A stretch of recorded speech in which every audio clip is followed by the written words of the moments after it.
Assalamualaikum warahmatullahi wabarakatuh. A'udzubillahi minasyaitonirrajim. Bismillahirrahmanirrahim. Allah Subhanahu wa taala dalam Al-Qur'an surat Ibrahim, tepatnya pada ayat 37 berfirman yang berbunyi, Bismillahirrahmanirrahim. Rabbana inni askantu min dzurriyyati biwadin ghairi dzi zar'in inda baitikal muharram. Rabbana liyuqimus salata faj'al af'idatan minan nasi tahwi ilaihim warzuqhum minat tamarati la'allahum yashkurun. Yang artinya, ya Tuhan kami, sesungguhnya kami telah mendapatkan sebagian keturunan kami di lembah yang tidak mempunyai tanaman, yang berada di dekat Baitullah yang sangat mulia. Ya Tuhan kami, jadilah mereka orang-orang yang mendirikan salat, maka jadilah hati sebagian daripada manusia yang cenderung kepada mereka, dan berilah rizki kepada mereka daripada buah-buahan, dan mudah-mudahan mereka bersyukur.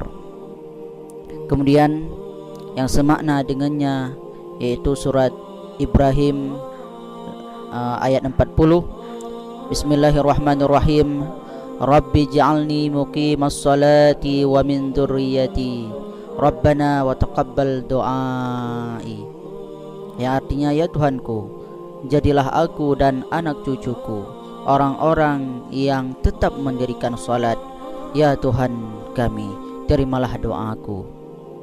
Ini adalah dua ayat doa Nabi Ibrahim alaihissalam ketika beliau telah membangun Ka'bah. Ketika Nabi Ibrahim dan Ismail berpindah ke negeri Mekah, pada saat itu negeri Mekah tidak ada manusia kecuali mereka. Kemudian Nabi Ibrahim diperintahkan untuk membangun Ka'bah. Setelah beliau membangun Ka'bah, membaca doa, salah satunya adalah doa yang terdapat dalam Al-Quran yang telah saya bacakan tadi, yaitu surat Ibrahim ayat 37 dan 40. Yang artinya, makna daripada doa tersebut, permohonan Nabi Ibrahim alaihissalam kepada Allah supaya Allah menyucikan keturunan-keturunan daripada Ibrahim dan Ismail. Artinya, keturunan daripada Nabi Ibrahim, keturunan daripada Nabi Ismail tidak ada yang musyrik. Ya Allah, jadikanlah keturunan kami mereka yang mendirikan salat, mereka yang bersyukur. Artinya, keturunan baginda Ibrahim alaihissalam orang-orang yang beriman dan orang-orang yang bersyukur.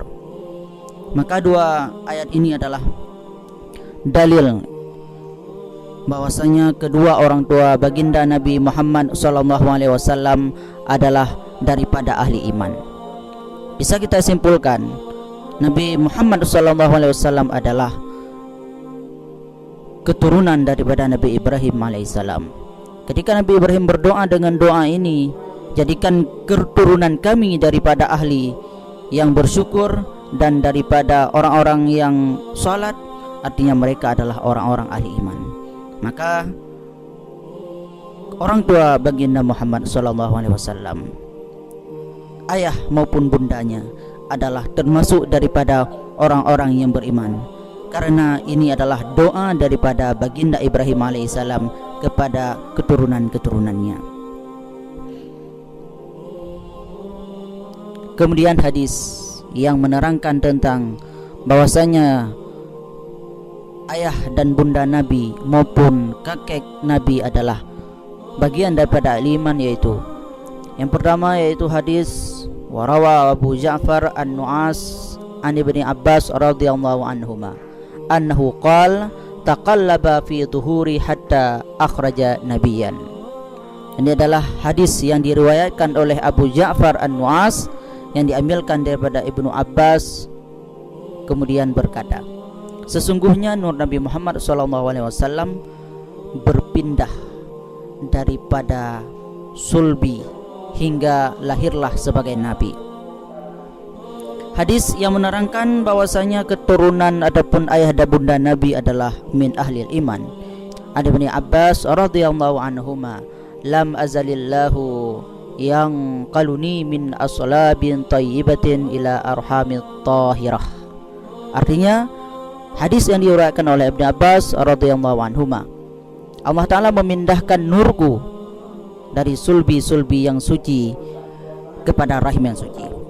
Artinya ayah dan bunda Nabi hingga kakek-kakek Nabi, mulai daripada Nabi Adam hingga Nabi Ibrahim hingga kepada Abdullah, mereka adalah sulbi-sulbi yang suci. Artinya sulbi yang jauh daripada kemusyrikan. Karena juga dalam Al-Quran diterangkan bahwasanya orang-orang kafir adalah najis, sedangkan sulbi daripada ayah dan bunda Nabi adalah ahli tahirah, artinya orang-orang yang beriman. Kemudian qauluhu sallallahu alaihi wasallam, fa ana khiyarun min khiyarin ila khiyarin, fa ana khairukum nafsan khairukum aban. Ini adalah hadis Rasulullah sallallahu alaihi wasallam. Beliau bersabda, aku adalah manusia terpilih daripada manusia yang terpilih, dan aku adalah sebaik-baik kalian, dan aku mempunyai ayah yang terbaik. Di ujung daripada hadis tersebut, fa ana khairukum nafsan khairukum aban, aku adalah orang yang terbaik daripada kalian dan aku mempunyai ayah yang terbaik. Ini menunjuki bahwasanya ayah baginda Rasulullah SAW orang-orang yang terbaik, artinya mereka adalah ahli iman. Ini adalah jelas dalam hadis tersebut, hadis yang pertama dan hadis yang kedua, dan ayat Al-Quran yang telah kita bacakan tadi, bahwasanya ini adalah landasan hukum dan dalil menyatakan tentang ayah dan bunda Nabi adalah min ahli iman.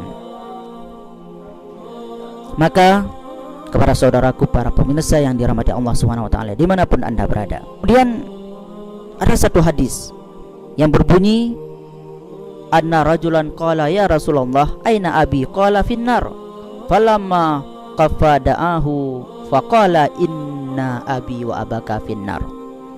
Ini adalah satu hadis yang unik. Sedangkan hadis yang telah kita bacakan tadi adalah menunjuki ayah dan bunda Nabi adalah ahli iman, adapun ahli fatrah. Sedangkan hadis yang barusan saya bacakan tadi, yaitu ceritanya ada seorang laki-laki yang bertanya kepada Rasulullah, ya Rasulullah, di manakah ayahku? Kemudian beliau menjawab, ayahmu ada di neraka. Artinya ayahmu ahli neraka. Pada saat itu lelaki tersebut pun pergi. Kemudian beliau memanggilnya, wahai fulan, wahai lelaki, inna abi wa abaka finnar. Ini adalah seolah-olah ayah dan bunda Nabi, ayahku dan ayahmu di neraka, sehingga terpahami sekilas ayah dan bunda Nabi, ayah Nabi adalah ahli neraka. Akan tetapi kembali kita kepada kajian para ulama, Imam As-Suyuti menerangkan hadis ini adalah hadis yang perawinya ada yang cacat, yaitu Hamad. Hamad adalah perawi yang cacat, dan hadis ini cuma diriwayatkan oleh Muslim. Ada hadis yang lain, yaitu riwayat Ma'mar dan Anas dan Baihaqi daripada Sa'ad bin Abi Waqqas. Ceritanya juga sama, yang berbunyi, inna araba qala li Rasulillah aina abi, qala finnar, qala fa aina abuka, qala haitsuma marata bi qabrin kafir fabashirhu binnar. Ini adalah cerita yang sama tetapi perawi yang berbeda, yang maknanya seseorang pun bertanya, orang yang Badui bertanya kepada Rasulullah, wahai Rasulullah, di manakah ayahku? Rasul pun menjawab, ayahmu ada di neraka. Kemudian, wahai Rasulullah, bagaimana dengan ayahmu? Kemudian Rasul pun menjawab, bukan inna abi wa abaka finnar, akan tetapi dengan kata-kata yang lain, apabila engkau berjalan pada makbarah orang-orang kafir, maka beri kabarlah neraka kepada mereka. Ini adalah hadis yang diriwayat oleh Anas dan Baihaqi daripada Sa'ad bin Abi Waqqas. Ini adalah perawinya tidak ada yang cacat. Akan tetapi hadis yang pertama yang telah kita bacakan tadi, bahwasanya inna abi wa abaka finnar, ada perawi yang cacat yaitu Hamad. Maka hadis yang pertama ditinggalkan oleh para ulama, kemudian menamakan hadis yang pertama itu adalah hadis mudhatarib, artinya hadis yang lafadznya berbeda dan lafadznya tidak seutuhnya sahih.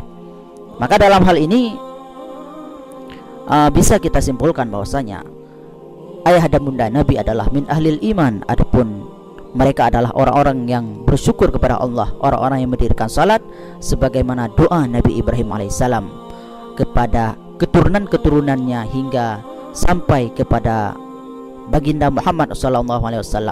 Mereka adalah orang-orang yang bersyukur dan mereka adalah ahli iman. Mudah-mudahan bisa menjelaskan bagi kita ada hadis yang menerangkan seolah-olah ayah dan bunda Nabi di neraka, padahal hadis tersebut adalah hadis yang goncang lafadznya, dan hadis tersebut adalah ada perawi yang cacat yaitu Hamad, sehingga para ulama meninggalkan hadis tersebut dan mengambil riwayat yang kedua bahwasanya lafadznya berbeda dengan lafadz yang pertama. Billahi taufiq wal hidayah wa ridha wal hidayah. Wassalamualaikum warahmatullahi wabarakatuh.